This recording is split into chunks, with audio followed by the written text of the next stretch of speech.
पहला क्वेश्चन है 156 का अभाज्य गुणनखंड। 156 के अभाज्य गुणनखंड, इधर गुणनखंड कर लो इसके। 2 सती 14, 2 आठी 16, 2 तिहाई 6, 2 9 18 है ना, और फिर 3 से 3 एकम 3, 3 त्रिक्का 9, फिर यानी कि 1। अब देखो अभाज्य संख्याएं कौन कौन सी होती है, 2 3 है ना, यही सब। तो 2 कितनी बार आया है, 2 बार आया है, 2 की घात 2। 3 कितनी बार आया है, 1 बार आया है, 3 की घात 1। 13 कितनी बार आया है, 1 बार आया है, 13 की घात 1। समझ गए। तो ये हो गए 156 के अभाज्य गुणनखंड। अब अभाज्य गुणनखंड से एक बात और आपको याद आ जानी चाहिए, अभाज्य गुणनखंडों की सहायता से HCF और LCM भी निकाला जाता है। समझ गए। HCF के लिए छोटी घात, LCM के लिए बड़ी घात। ठीक, तो ऑब्जेक्टिव तो आपको समझना है, साथ में बड़े वाले क्वेश्चन भी आप याद कर लो।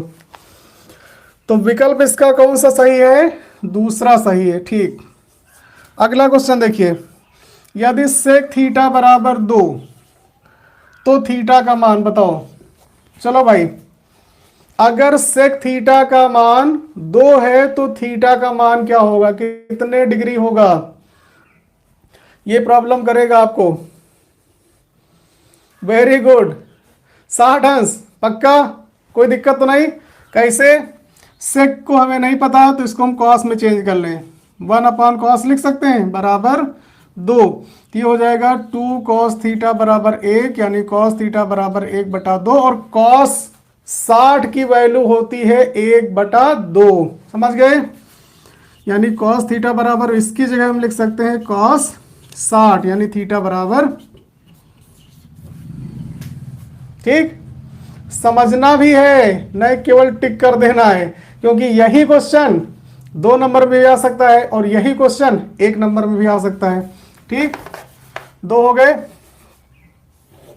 तीसरा देखो, तीसरा क्वेश्चन है, यदि द्विघात समीकरण 3x² - 12x + m बराबर 0 के मूल समान, जैसे मूल समान आया तुरंत हमने कर दिया d बराबर 0। d बराबर 0 यानी मूल समान, आंसर आने लगे। वेरी गुड, मूल समान d बराबर 0, d बराबर 0 - b² - 4ac बराबर 0, a बराबर 3, b बराबर -12, c बराबर m। मान रखो यहाँ पे -12 का स्क्वायर -4 × a और c यानी m कितना हो जाएगा, 12 × m 144, ये हो गया 4 3 12m बराबर 0, यानी 12m बराबर 144।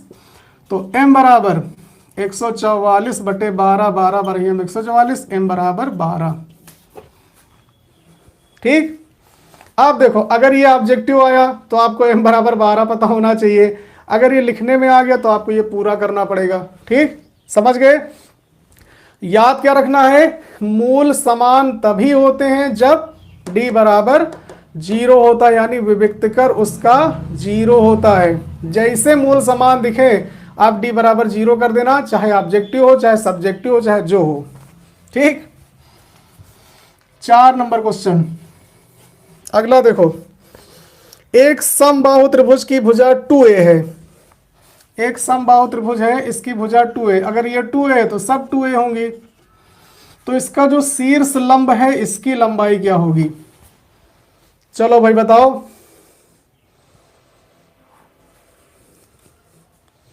बहुत स्पीड है भाई आप सबकी। a√3 पक्का, हल करके देख लेना, इसे ना बता देना आंसर देख के।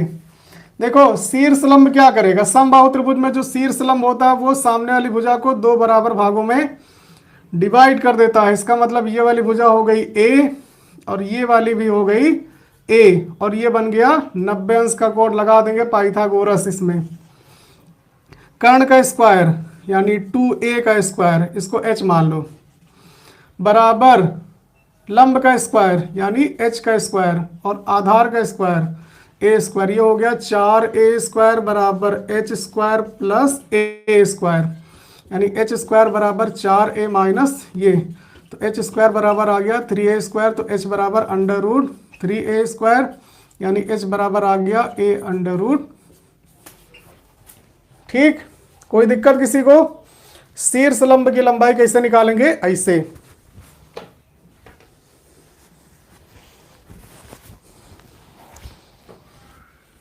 चलो आगे बढ़े, 4 हो गए, 2 और इसके 6 क्वेश्चन है बस। पहले 6 चाहते तब 20 आने लगे। 1 से 10 तक, पांचवा 1 से 10 तक सम संख्याएं, सम संख्याओं का समांतर माध्य। सम संख्या कौन कौन? 2 होगी, 4 होगी, 6 होगी, 8 होगी और 10। 1 से 10 तक की सम संख्याएं 2, 4, 6, 8 और 10, इनका समांतर मान। समांतर मान निकालने का एक ही फार्मूला हमने बताया आपको, संख्याओं का योगफल, सबको जोड़ दो। संख्याओं की संख्या 1, 2, 3, 4, 5, 5 से भाग कर लो। x बार बराबर 2, 4, 6, 6, 12, 8, 20, 10, 30, 30/5, 5 छक्का 30, यानी x बार बराबर कितना आएगा समांतर माध्य? 6। आराम से टिक कर दो, चाहे 1 नंबर का है चाहे 2 नंबर का है, तो ये हल करके दिखा दो, क्या दिक्कत है? 6 नंबर। ये देखो बिंदु P है 2, -3 और Q 10, y, इनके बीच की दूरी 10 मात्रक है, तो D बराबर फार्मूला वही लगा देंगे, x1 - x2 का whole square plus y1 - y2। ये आएगा जरूर। देखो 2 बिंदुओं के बीच की दूरी बार बार आ रहा है, इसमें भी आया, उससे पहले भी आया था, और दूरी दी गई है कितनी? 10 मात्रक। तो यहाँ पे रख लेंगे 10, बाकी मान रखेंगे यहाँ पर 2 - 10 का स्क्वायर और -3 - y का स्क्वायर। तो ये हो जाएगा, स्क्वायर करेंगे दोनों साइड का, अंडर रूट हट जाएगा, तो ये हो गया 10 दाम 100, और ये हो गया कितना? 8, 8 × 64, और ये ओपन करेंगे तो आएगा 3 त्रिका 9 और 3 दूनी 6, और कितना आएगा? Plus y²। सरल करो, ये हो गया 100, ये 9, 4, 13, 73, और प्लस ये 6y और प्लस y²। ठीक, यानी y² प्लस 6y माइनस 100 उधर जाएगा, प्लस 73 बराबर 0। y² प्लस 6y माइनस घटाओ कितना आएगा? 27। अब इसके गुणनखंड कर लो, 9 × 27 और 9 में से 3 गए 6, y² प्लस का 9y माइनस का 3y। ठीक, तो y² y कामन ले लेंगे तो आ जाएगा y प्लस 9 माइनस का 3 कामन ले लेंगे y प्लस 9। ये ऑब्जेक्टिव है भैया इतना बड़ा, y प्लस 9 और y माइनस 3, तो इससे निकलेगा y बराबर -9 और इससे निकलेगा y बराबर 3। 2 मान आएंगे, एक y बराबर 3 और एक y बराबर -9। कौन सा सही है?